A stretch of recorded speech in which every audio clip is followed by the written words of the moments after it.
As with any method of displaying data, the first thing we need to understand about a histogram is when we use it. And a histogram we specifically use whenever we have a quantitative variable.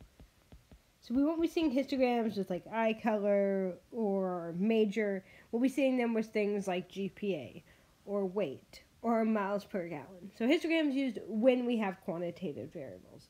The next question is, how do we use it? And the answer is with our amazing drawing skills. Now, whenever we do a histogram, we're going to start with a vertical and a horizontal axis. So I'll go ahead and sketch one really quickly, and then we'll get a better example later on. So to start a histogram, I need a vertical and a horizontal axis. On the horizontal axis, we'll always go my variable.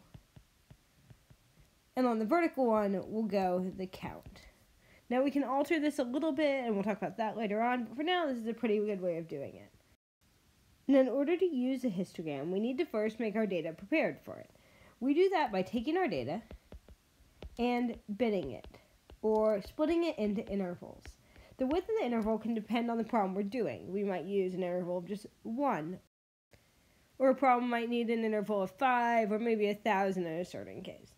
So we'll start by binning the data, or putting it into these intervals. After we've done that, each bin gets 1 bar on the histogram. The height of the bar is equal to the count, that is how many observations actually fell in there, and in some cases we might actually use a probability instead. For example, a histogram might look like this. Now on the bottom here I have observations. So, for instance, this interval right here is representing people who said between 0 and 5.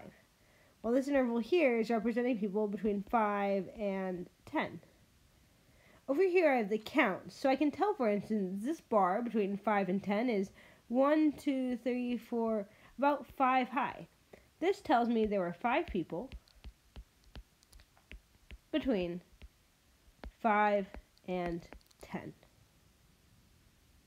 So the height of the bar corresponds to how many people told me the answer, and the interval itself is telling me what answers they gave me. Now that we've got a basic idea of what a histogram is, let's go ahead and construct one.